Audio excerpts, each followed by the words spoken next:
Our first guest today, this evening on the Newshour Special Edition is Cabinet Union Minister for Minority Affairs, Najma Heptullah. Good evening, Miss Heptullah. Good evening. How are you? And many, many congratulations. Good evening. Congratulations, but I still don't know that you have given me Minority Affairs because Narendra Modi ji has not given me that yet. Well, that's what we heard. That's what we heard. We'll know the official list soon enough. I mean, don't tell me you don't might have know. Heard. Don't tell me you don't have a clue, Miss Najma Heptullah. I don't know. I don't know. Honestly, I don't know. Because the prerogative of giving the portfolios is that of the Prime Minister. Yes. If Arnab Goswami can give, I don't know. Well, Najma Heptullah, that's a good laugh. But tell me, Ms. Heptullah, when you were there, we'll wait for the final announcement on your portfolio. But when you were there being sworn in today, and you have taken in you've held so many key appointments, you know, from the United Nations level, you've been Deputy Chairperson Rajya Sabha. It's a big political comeback for you. And some people said that one interesting thing is that what Mr. Modi has signaled is that you don't need to have been in the BJP for 30 or 40 years to be a cabinet minister. Because you are a recent entrant into the BJP and you've been taken into the cabinet. Do you see that as an important political signal? I have been 10 years. Yes, you've been 10 years. But exactly 10 years. What is the political signal, in your view, Ms. Najma Heptullah, of the whole swearing-in ceremony and of the 44-member cabinet, not just about yourself? What is the message that Mr. Modi gives out in this team? No, I think it was Mr. Modi gave a very positive message because I am looking at things from the point of view of a woman. A very large number of women have been sworn in senior position as cabinet minister and minister of state. And I think this is a very, very, very positive signal. When CNN International lady asked me last week, there is nothing much in the manifesto about the women in BJP's election manifesto. I told her many political parties have written a lot of things about women and others about in their manifestos, but they remain only writings. They don't see the light of the day. But Narendra Bhai will do it, and he has done it. He has taken so many women ministers and very senior level. That's a very good indication. There's no doubt about that. More than 25% women represented in this ministry. I think that's very, very important. I completely agree with you on that. So, Ms. Najma Heptullah, we're going to continue the conversation, but GVL Narasimha Rao joining the panel as well as Randeep Singh Surjewala. Before that, let's quickly go across to the team. Let's get Sabha in because she just joined the panel right now. Sabha, you were there out there. Yes. What was the big take? You were also there when Vajpayee was sworn in. Yeah. In the forecourt of Rashtrapati Bhawan. What's your key takeaway? What's the message he's sending? This was huge compared to when Vajpayee. It was a very modest affair. It was in the morning. It was the first BJP-led government, and that it was a coalition. Yeah. And at that time, everybody was looking to see whether Jaswant Singh was not. He could not swear in Jaswant Singh because the RSS had put his foot down. We could all take our cars in. Yeah. It was a very, very small, modest affair. Yeah. This was huge affair. It was very hot, Arnab. We all had to sit there for hours in the heat. But it was fascinating. And the timing, as the lights sort of settled in, the timing. You've got good views on television, I'm sure. It was, for me, as a takeaway, what I went away with, there were also a lot of very familiar faces who were getting sworn in. People who one knew from the Vajpayee regime, Ananth Kumar, Uma Bharti, people with histories who all of us know well. Then came these sort of Smriti Irani getting sworn in as a cabinet minister. Surprise. That's when I sort of said, okay, this is getting interesting now. And Nirmala, I was personally, whatever it is, I'm just happy to see so many women get sworn in. That's significant. Whether we can call it tokenism, and let's see their policies, what happens in HRD. Because HRD will be a very, very key ministry. It's very, very interesting because that's where the RSS has an agenda with curriculum and so on. And Smriti is not an RSS entrant into the BJP. She's not. She is a woman. She's an actress. She's a woman. She's a good political performer. Plus Modi trusts her. Now she's been given HRD. To my mind, that's interesting and intriguing. Yeah. And it was not one of the information that I had. And I was pretty right about a lot of things which, but not this. I was completely caught unawares by the HRD thing. Yeah. So that will be very, very interesting to watch how that works out. I think a couple of takeaways here. I mean, from my perspective, one is the small cabinet fact. The second is that, in my view, it shows a lack of dependence on allies, which we've been talking about here on this panel. And the second fact is that it's loyalty over electoral victories.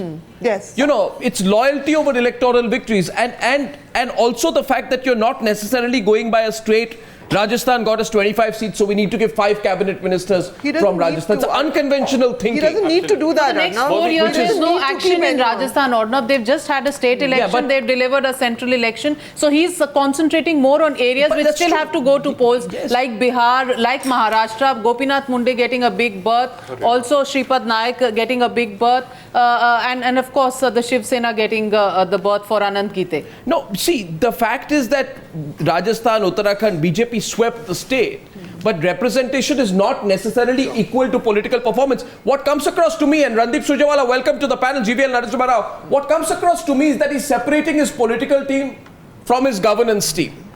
Is there agreement on that? GVL Narasimha Rao, why don't you open it up, and then we'll see if Mr. Surjewala agrees with you on that.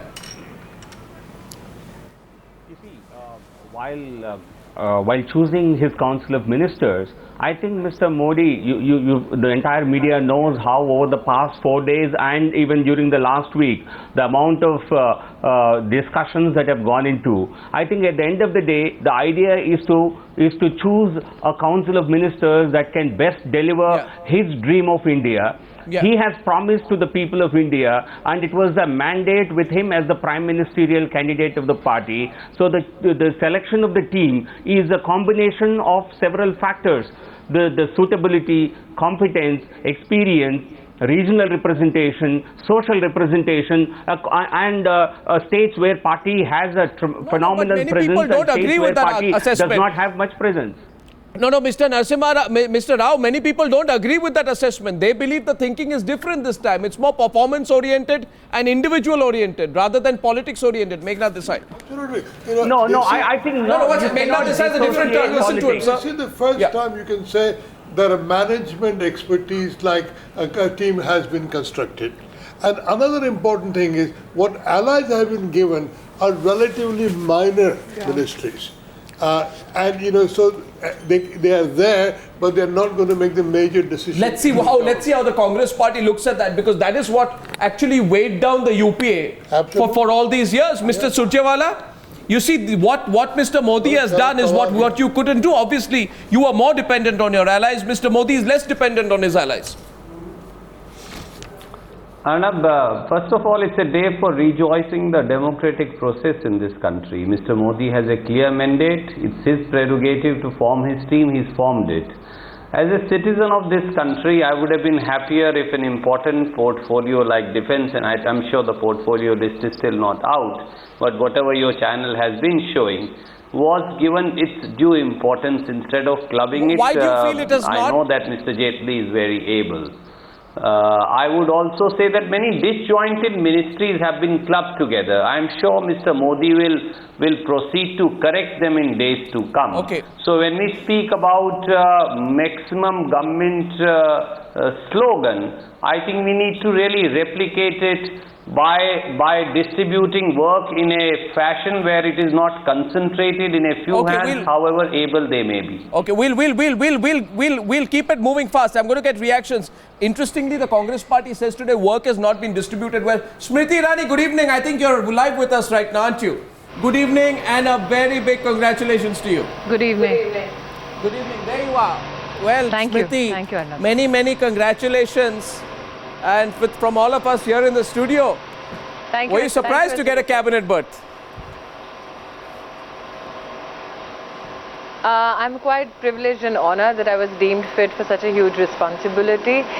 Did I expect it? No, I would be lying if I say I did. So it's an unconventional decision, Smriti, to give people like you who have got proven experience but not the years, you know, an important portfolio. We were talking about it, and people say in the United Kingdom, people become prime ministers by 40, and I don't see any reason why she shouldn't get a cabinet berth. But some of our panelists here are raising their hands. I think, you know, you're very much in demand today, and we'll take the questions first, order of seniority. Vinod Mehta and Meghnad Desai want to say something to you. I don't think there is anybody in this team which deserves more to be a cabinet minister than Smriti Irani. She has all the qualities. She's articulate, she's young, she's entering into the ministership with a completely blank slate. I think she is the kind of minister India needs because she's pragmatic and she will do an extremely good job. So Smriti, best of luck from me. Flatterer. What can she do for me? Well, that's Meghnad. I mean, Thank you, Mr. Mehta. Quite gracious of you. Smriti, Nirja wants to make a point, and so does Lord Meghnad Desai. Let them have their turn, please. Yeah. First of all, many congratulations. We are very happy. 25% women in the cabinet. Thank you, ma'am. Mr. Modi has delivered on giving more representation to women, and what is even more important, women this time have not got just soft portfolios. That's true. They've got HRD like you, MEA, water resources, commerce. So we are even more pleased about that. Well, I think you're getting a round of compliments, Smriti. Thank you so much for the compliment, but well, it's rare for me to receive such nice comments on Newshour, but I'm normally at the receiving end. But I would like to extend my gratitude towards Nirja ji on your channel tonight. But I would like to make a little correction, ma'am. Portfolio, as far as I'm concerned, is still not being particularly highlighted for me individually. Hence, for me to comment upon the portfolio that you declared would be extremely premature. Well, Smriti, in case you're missing the political debate, we have Randeep Surjewala, who has already made a rather caustic comment on the distribution of portfolios. He's not happy, he says. Mr. Surjewala says that as far as the distribution of portfolios is concerned, congratulations, Smriti ji, for being the youngest cabinet minister in the cabinet. We are all happy to see younger people. I also wanted to point out that as a citizen of this country, we would have loved to see many more young faces, and I'm sure Prime Minister will like to correct it in his next expansion. well, I took that point. The point I actually drew from what you said, Mr. I am not able to hear Mr. Goswami, Mr. Surjewala's comments. Hence, for me, well, two quick comments which we should get a reaction from. One, he said he would have liked to see more younger faces, right? And the second point he says is that he hoped a ministry like defense would be given its due importance. He's not happy with the fact that it's been clubbed with finance, as we hear. but she doesn't know now. Like I said, no specific announcements have been made by Prime Minister Modi. Hence, it's very premature, in fact, illogical of Mr. Surjewala, with all due respect, to make a comment on any kind of distribution without anything being publicly announced. I do understand the angst that Mr. Surjewala expresses on your channel tonight. It's possibly a reaction to the loss of the Congress party, which for him must have been a challenging time. I will only say this, that as a Bharatiya Janata Party Karyakarta, today is a joyous day for us. It's a day of vindication, and I would not want to make any caustic comments back. I did catch only one word from Mr. Surjewala, which was a congratulations, and I thank him for his grace and his kindness on your channel tonight. Well, with the diplomacy you're showing tonight, you could be foreign minister, Smriti. Meghnad Desai wants to say something to you, and so does Navika. He's had his hand up for a while. Go ahead. Narendra Modi has had the ambition of having 100 IITs, 100 IIMs. Yeah. If you are going to be the HRD minister, that will be a big challenge. Have you thought about that? She doesn't know. She's going to duck that. Can we ask a question? Like I said, it's premature for me to comment on a responsibility which has not been earmarked yet. Okay, no, Let me say this, that whatever vision Narendra Modi had, may I? whatever vision Narendra Modi has highlighted vis-a-vis any segment or sector in this country is a vision that shall be fulfilled through collective responsibility of everybody.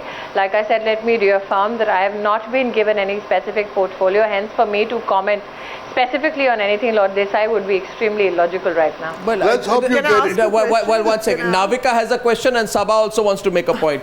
Let's take both together. Navika first. Smriti, everybody's congratulated you. I've congratulated you on the phone, so I'll just go straight as a journalist does to a question. The question really here is that Mr. Narendra Modi has reposed a lot of faith in the younger lot as far as this cabinet is concerned. You're the youngest cabinet minister, but there are several others like Nirmala Sitharaman, Piyush Goyal, Dharmendra Pradhan. Do you think the nimble-footedness and the decision-making, quick decision-making is going to be one of the reasons why he wants these younger ministers in his cabinet in key portfolios? Yes. I think it would be wrong to presume too much on behalf of Mr. Modi, specifically with regards to the decisions he has taken as Prime Minister.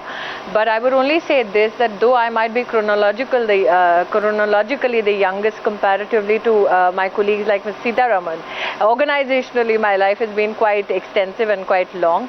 I don't think age has been a factor vis-a-vis a formation. Again, I'm presuming on behalf of the Prime Minister. I will only say this, that this is a very unique amalgamation of women, youth, experience, and this is an amalgamation of people which have come together to ensure that the promise of good governance and development is delivered upon. Well, Miss, one observation I have here, and I know you'll go by the written script, is Miss Smriti Irani is speaking as per the written script. She's the practice spokesperson. She will not speak out of line. And I'm not taking names here today. Those who extended their briefs in the last 1 week, assuming what the cabinet would look like, did not end up entering the cabinet. So Smriti is that way, quite a practiced politician. Will take. I will only say this. I will only say this, Arnab, tonight, that you have very unsuccessfully tried to bait me and I haven't fallen for the trap. But I would like to tonight publicly acknowledge the opportunity I've been given to deliberate and debate on various issues on Newshour. It is, I think, a huge part of my career can be attributed to the fact that I have deliberated, discussed and even fought with many a guest on your channel and many others. So I'm grateful for that opportunity. No, I think you're being very kind, Smriti, but I think eventually a person's talent and ability shows. One last point. I know the knives are still out, and I'm sure you have 5 more years to. I'm sure you'll use them for the next 5 years to make your point come through. Oh no, well, yes. we still want you on our political panels. We'll talk separately about that. We hope you don't avoid the Newshour panels, because our viewers will miss you if you do. Sabha has one point to make to you. No. Sabha. Hi Smriti, if you remember, for all our differences, Sabha, if you remember, I predicted that you would put up quite a fight in Amethi, if you remember that. I said so to you also in one of Arnav's programs. Yes, right. So if you remember that, you do remember that, right? I have a question. You know, you're probably one of those entrants from... That's why I'm Smriti. I have a long memory. Yeah. Good. No, you're one of the outside entrants into the BJP who, if this HRD thing is true, who's rising to this phenomenal level, also with your background. You know, usually you had Shatrughan Sinha, Vinod Khanna, they don't get prominence. Here is a woman from outside who's not coming from a strictly political family or anything, who's getting that prominence. So, I mean, so if it is indeed HRD, which was the special turf of Mr. Murli Manohar Joshi in the last NDA government, which some of us have covered, so it would be fascinating. So Smriti, my question to you is this, that it is being said that you are now the new woman leader of the BJP, that you are the woman face of the Bharatiya Janata Party. I think it would be extremely unfortunate and unfair to say that I'm the new woman leader of the Bharatiya Janata Party. We are still blessed by the presence of Srimati Sushma Swaraj. We have a formidable leader in the name of Vasundhara Raje. I'm extremely blessed that I've been sworn in on the same day as Uma Bharti ji.